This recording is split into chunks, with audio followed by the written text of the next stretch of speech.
실증적인 데이터로 좀 설명을 드리면은 오늘 여론조사 응답자들을 지역별로 구분을 합니다. 모든 지역에서 긍정평가가 높았고요. 아까 박수환 씨가 말씀하신 대구, 경북에서도 긍정평가가 56%로 부정평가보다 높았죠. 부정평가는 38%에 불과했다 이런 말씀을 드리는 거고, 거기에 더해서 이념 성향별로 응답자를 나눠보면 본인을 진보 성향이라고 밝힌 분들의 92%가 이재명 대통령을 지지하고, 중도층에서는 73%가 지지하고, 심지어 보수 성향이라고 밝힌 분들조차도 37%가 지지하는 결과가 나왔습니다. 그러니까 이제 성향과 뭐 지역 이런 뭐 성별 이걸 다 떠나서 이렇게 되면 이제 윤석열 때는 역통합이었잖아요. 모두가 윤석열 싫어하면서 통합이 됐는데 그렇지. 지금은 이제 진정한 통합이죠. 대통령의 성과를 보고 다 국익을 중심으로 그렇죠. 국민들이 한 마음으로 되는데, 저는 어디서 떠올랐냐면 대통령께서 그런 말씀하신 적 있어요. 아마 외교를 하시면서 느끼신 것 같은데, 나가 보니까 국력밖에 없더라. 대한민국 국력 키워야 된다. 이 맞아요. 말씀하셨는데,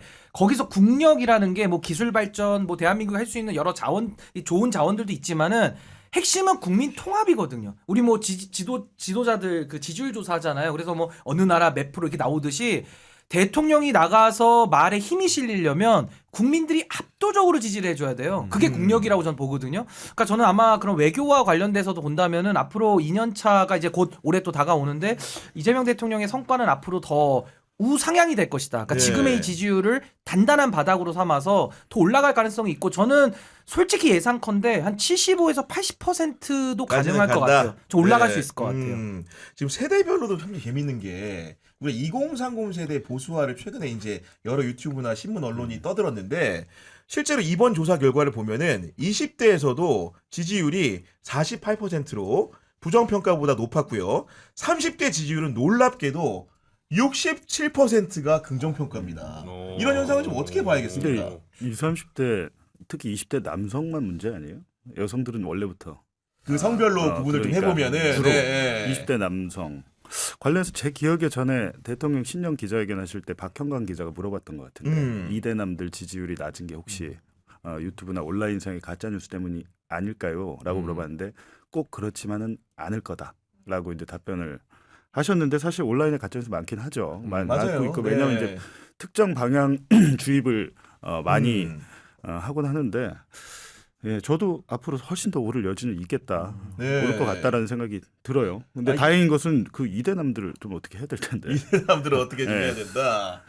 박수환 씨 머릿속에는 뭔가 비책이나 해법이 좀 약간 존재할 것 같은데요. 네. 근데 이대남 친구들이 만약에 이제 그렇게 부정적으로 생각하는 친구들이 많다면, 이재명 대통령이 얘기했을 때 주식 샀으면은 아마 다 돌아섰을 텐데 왜 그 말을 안 들어가지고. 대통령이 뭐라 그랬냐면, 제 기억에는 기회의 박탈 때문에. 기회의 예전에는 박탈. 취업도 쉽고. 그런 면이 있죠, 그런데 당연히. 지금 네. 20대 취업 너무 어렵잖아요. 너무 어렵고 뭐 모든 것이 예전에 비해서 녹록지 않은 상황이기 때문에, 그런 사회적 환경이 20대 남성들을 그런 정치적인 방향으로 만든 측면도 있다, 이렇게 네. 얘기하신 걸 보니까, 지금 예를 들면 용산에다가 지금 주택을 짓는데 신혼부부랑 청년 임대주택을 대폭 짓겠다는 거잖아요. 제가 얼마 전에 용산 가 보니까 근조한이 쫙 그 주민들이, 용산의 근조화요? 예, 거기 드래곤 시티 호텔 앞에 보면 네. 빈 땅이 있는데 거기다 짓나 봐요. 아. 예, 거기다 과밀 개발한다. 오세훈 시장도 지금 반대하고 있잖아요.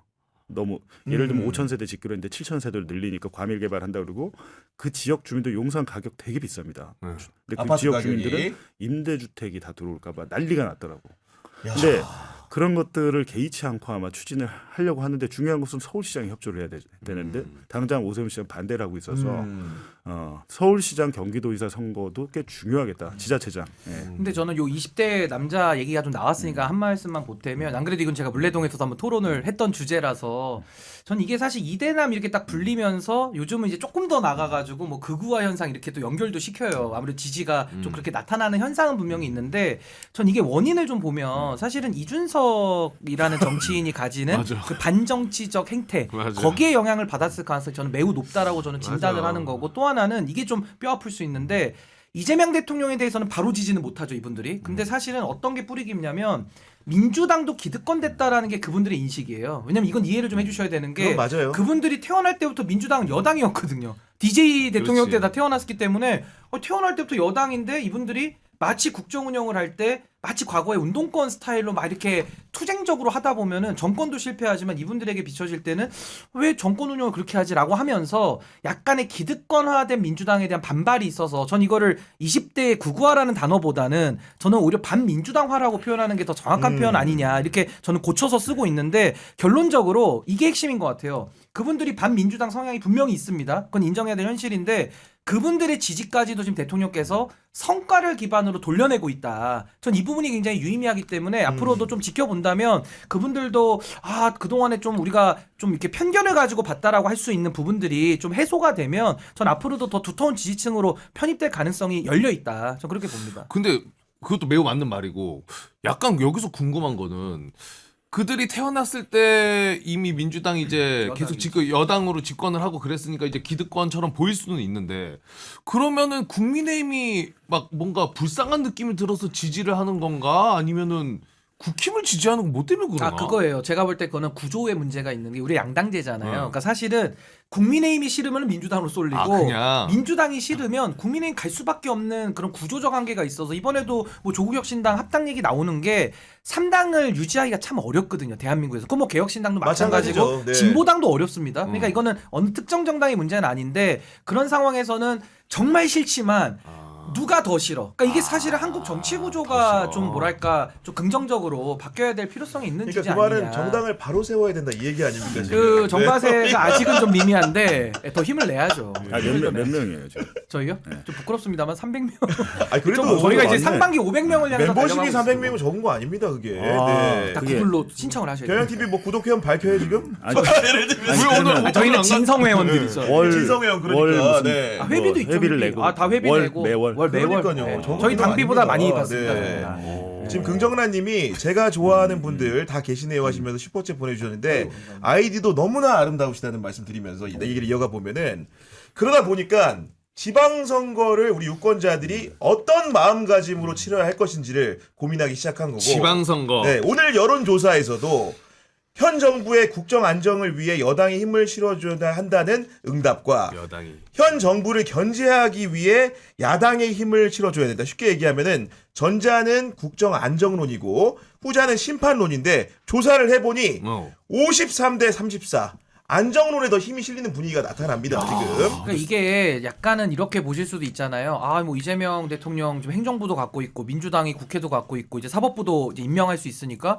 그럼 너무 쏠리니까 이거 견제해야 되는 거 아니야? 과거에는 그런 심리가 있었어요. 너무 쏠림에 대한 반발도 분명히 있었던 것도 사실인데 대전제가 틀려서 그래요. 그때는 권력이 못하는데 강해질까봐 반발 심리가 있는 거고 잘할 때는 우리 국민들은 힘을 더 실어줘야 된다 이렇게 생각합니다. 그래서 만약에 국민의힘에서 전략 짜시면서 이거 이번에 그래도 지방선거 아직 우리가 당 지지율은 낮지만 야당의 힘을 더 실어주는 그런 분위기가 형성되는 거 아니야라고 생각을 한다면 그건 이재명 대통령에 대한 이해가 부족한 거죠. 그래서 저는 지금은 정부가 어떻게 보면 국정을 주도하고 여러 가지 흐름들을 만들어가고 있는 상황 속에서는 네. 오히려 야당의 힘을 실어서 정부를 견제한다라는 견제론보다는 오히려 여당의 힘을 실어서 조금 더 국정 운영을 안정화시키고 대한민국을 발전시키는 쪽으로 가는 것이 아마 저는 국민들의 전 뜻이라고 보고 이번 지방선거 핵심은요 민주당이 쇄빙선이 돼야 돼요. 민주당이 쇄빙선이 돼야 된다. 쇄빙선이 돼서 어디로 가느냐? TK와 PK로 가는 거죠.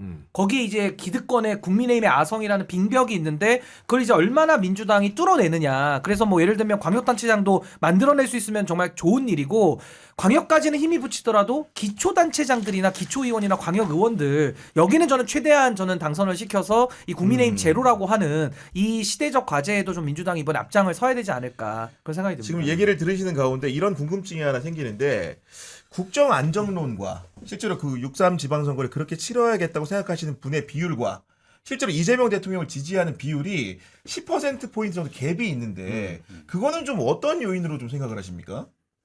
글쎄요. 저도 지금 얘기하면서도 굉장히 좀 어려운 문제이기 아니 때문에 그게 그거잖아요. 네. 지지는 하지만 조금 요게 쏠림은 우려된다. 그런 분들은 못 쏠림은 찍는 거죠. 우려된다. 그러니까 우려하는 분이 네. 있는데 그 숫자가 이제 자꾸 줄어든다는 거예요. 대통령도 힘 실어주자로 가는 여론이 높아지니까요. 그런 분위기로 가는 상황이다 말씀해 주신 거고 그다음에 이제 이런 것들이 결국 정당 지지율로 이제 투영이 되는 건데 보면 국민의힘의 정당 지지율이 오늘 조사 같은 경우에는 17% 나왔어요. 이거 진짜로 이거 진짜 이 정도 결과면은 큰일 난 거 아니에요? 근데 이 정도가 나오 네. 경우가 옛날에 있나? 더 적게 나온 적도 있어요. 아, 그 10% 그래요? 나온 적도 있고. 아 그래요? 지금 보니까 민주당 같은 경우에 45%이기 때문에 이 곱셈을 해보면은 거의 뭐 2배가 이상 차이가 세 나는 배. 거예요. 3배 가까이 나는 가까이. 건데 이런 식의 격차로 선거를 과연 제대로 치를 수 있을 것인가라는 물음을 국민의힘을 지지하는 분들도 가질 수밖에 없을 것 같아요. 그러니까 이제 내부는 거의 선거 해보기도 전에 심리적으로 그냥 확 무너져 버리는 이걸 이제 멘탈 붕괴라고 하는데 이 멘붕 상태에 왔고요. 이게 사실은 선거 앞두고서 이러니까 이제 더 이렇게 멘붕이 왔을 수도 있지만은 어차피 국민의힘은 이렇게 갈 수밖에 없는 운명이에요. 제가 2년 전에 그 선지적 예언서 보수의 종말이라는 책 몇 페이지인지는 제가 잘 기억은 안 납니다만은 다 이미 써놓은 얘기로 가는 거기 때문에 너무 이제 지금에 와서야 현실이 자각되신 분들은 아 뜨거워하시겠지만 이거는 뭐 당연한 수순이고 흐름이라 전 아직도 네. 17%는요 우리 국민들께서 저는 조금 더 아주 관용을 베풀어주고 계시다고 봐요. 이거 이제 아직도. 관용 다 철회할 때가 저는 임박했다. 야. 더 내려가야 된다고 저는 봐요. 근데 제가 찾아보니까 음. 국민의힘이 16%가 나온 적이 있어요. 아 과거에. 근데 그건 뭐냐? 박근혜. 1월에 올해 1월에. 올해 1월에. 아마도 같은 조사는 아닌 것 같아요. 근데 보니까. 그 16%가 뭐냐? 중도에서 국힘을 지지하는 게 16%. 아그 응답자 성향별로 구분을 그렇죠. 했을 때. 근데 이번에는 네. 그냥 전체로 했는데 17이다. 야, 놀라운 그러니까요. 결과죠, 17은 네, 사실은. 지금 보면은요, 제가 지금 조사 결과서를 보고 있는데 그 이념 성향별로 정당 지지도를 따지면 본인을 중도라고 밝히신 분의 43%가 민주당을 지지한다고 밝혔고 국민의힘을 지지한다는 오. 몇 퍼센트게요? 중도에서 네, 몇 더 퍼센트 것 같아요? 좀 올랐나? 9% 나왔습니다. 그러니까 지금 중도 이게 한 자리?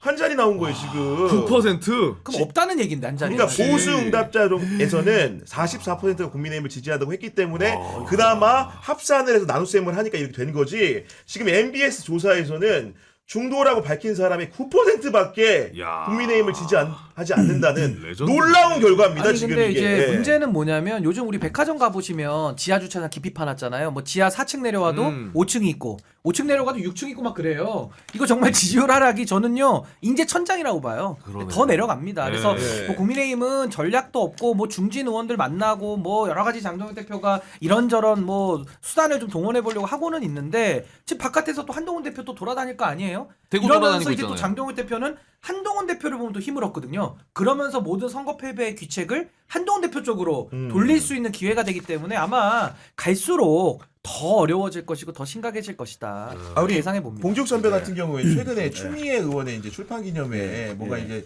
토론하는 모임에 참석 같은 걸 기억을 하는데 실제로 민주당 이 후보들의 그런 그 현장의 분위기 이런 게 좀 어땠습니까?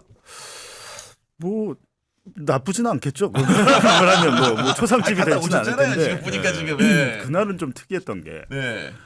많은 분들이 오시기도 했는데 한준호 의원이 왔어요. 경쟁자인데 한준호 의원이 그래요? 와서 축사를 하더라고요. 한준호 좋네. 축사? 네, 그러니까 그런 모습들은 굉장히 아름답지 않나요? 되게 보기 좋다. 경쟁자인데 와서 정말로 와뭐 추미애 의원에 대해서 굉장히 오랜 시간 동안 극찬을 야, 하더라고요. 이거는 진짜예요? 너무- 근데 저는 그 모습이 되게 특이했어요. 바로 매우 특이한데. 그러니까 민주당 내부에서 네. 경쟁화돼 그렇게 서로 간에 또 위해 줄 건 위해 주는구나. 그래. 네. 아, 좋다. 야. 모범사례네. 모범. 그리고 모범사례. 심지어는 어떤 생각도 했냐면 사퇴하려고 그러나? 이런 생각도 했는데 물어보니까 전혀 아니고. 아니 전에 네. 봉juk 선배가 또 이제 한준호 의원의 흐름이 좀 약간 심상치 않다 이런 얘기도 저희 방송에서 그것 때문에 난리 해주셨는데 났잖아요. 여기서 추미애 의원은 최초의 여성 국회의장 얘기했다가 추미애 의원 측에서 절대 아니다. 우린 무조건 출마할 거다 연락 오고. 그런 소리 하지 말아라. 50대로 좀 바뀌어야 되는 거 아니냐. 뭐 이렇게 얘기했더니 뭐 하여튼 그랬는데 저도 이제 오랜 기간 경기도에서 살았기 때문에 그렇게 있는데 일단은 그런 식으로 경쟁하는 것들은 예를 들면 경선이 끝나고 거기서 승복을 하고 그렇죠. 서로 도와주고 하는 이런 모습이 좋잖아요. 굉장히 그게 특이했습니다. 아니 그리고 김동연 지사 같은 경우에도 그런 면모가 없을 줄 알았는데 최근에 보니까 전환기를 상대로 굉장히 강력한 조치를 취하기도 하고 실제로 말도 전환기란 사람을 상대로 해가지고 굉장히 격한 용어를 쓰는 걸 보면서 확실히 선거라는 게 사람을 바꾸기도 한다 이런 느낌을 좀 받았어요. 네. 그러니까 그게 이제 아마 킨텍스에서 뭐 예약을 한 걸로 알려져 있는데 아마 김동연 지사께서 이 지금 전환길의 흐름이 이거 뭐 꺾이긴 했지만 그래도 매우 심각하다. 그래서 아마 그런 조치를 좀 했던 것 같은데 지금 나온 발언은 이제 취소 이후에 전환길 미친 수준이다. 야 이거 김동연 지사 입장에서 굉장히 센 말이거든요. 사회 이게 망치는 지금. 나쁜 세력의 축이다. 이거 다 맞는 말씀이고 네. 또 이제 김동연 지사라는 이제 공직생활 오래 하신 분의 입에서 나오니까 또 많은 분들이 오 의외인데 이제 이렇게 하시는 건데 그 취소권은 이제 조금 이제 내막을 들여다 보니까 좀 아쉬운 면은 있더라고요. 보니까 오. 그 신청자가 얼마 없어가지고 전환길이 만약에 강행을 했으면은 개망신 당할 수 완전히 있었구나. 망신당하면서 은퇴각이었는데 오히려 이걸 또 취소해주고 빼다 보니까 갑자기 전환길이 또 전장을 넘겨가지고 아 이거 일산 안 되겠다 이래가지고 또 어디 서울 어디로 또 가서 오세훈을 타겟으로 또 한 번 하니까 굳이 저거 전환길 그냥 놔둬가지고 그냥 창피당하고 끝내버렸으면은 그 500명도 안 왔을 거거든요. 그게 막 그 참가자들 막 항의하고 네. 이러면서 그래서 그거는 조금 내막을 더 알아보고 조치를 조금 더 우리가 전략적으로 정교하게 했었으면은 했어야 된다. 정교하게 정확하게 했었으면은 한 아쉬움은 좀 남는데 아이 그래도 뭐 저렇게 말씀 또 세게 하시는 거는 네. 이제 선거를 앞두고 이제 장이 섰다라는 생각도 좀 듭니다. 지금 오세훈 시장한테 너 좌파냐 우파냐 우파면은 나 공연할 수 있게 해달라고 하고 있으니까 오세훈한테는. 야 정말로 코믹한 장면이 너무나 많이 연출돼가지고 전환길 얘기는 사실은 하려고 하다가도 그냥 안 하게 되는 또 게 있잖아요 이번에 이준석 네. 그 의원하고 지금 토론한 데 그러니까 있잖아요, 그거 지금 토론 또. 얼마 안 남았죠. 내일이에요. 지금. 이게 네. 며칠인지는 몰라요. 내일. 네, 관심은 내일 저녁 6시입니다. 아 내일이에요? 그래요? 내일 6시. 저녁 6시에. 그리고 뭔가 이제 시간을 정해놓지 않고 지금 하는 거죠. 끝장까지. 해결될 때까지 하겠다. 해결될 무제한. 때까지? 예. 야 누가 지금 이렇게 오래 버티냐 싸워도 될 것 같은데. 아니, 근데 5박 6일 하면 안 되나 둘이 그냥 계속. 저는 어제 개인적으로 전환길 씨를 응원한 딱 원포인트가 있었습니다. 그래요? 이준석 때려잡는 거는 또 전환길이 잘하더라고요.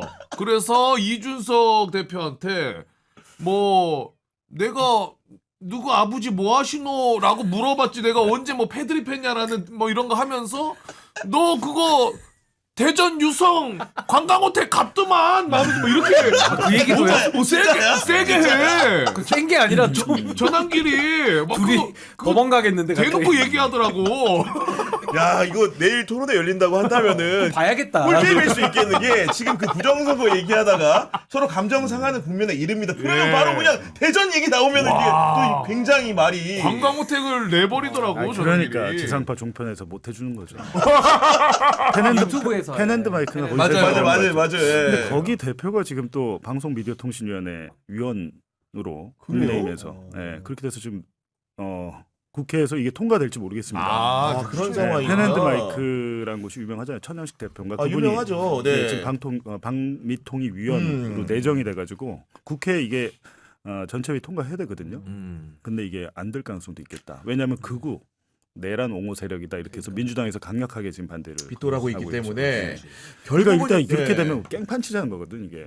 위원이란 게 지금은 늘었잖아요. 7명으로 방미통위 방미통위. 위원이. 그러면 거기서 이제 4대3 구도로 이제 갈 텐데 만약에 근데 막 들어가가지고 극우 세력들이 깽판 치고 이러면 아무것도 못합니다. 아무것도 못해요. 정책 결정을.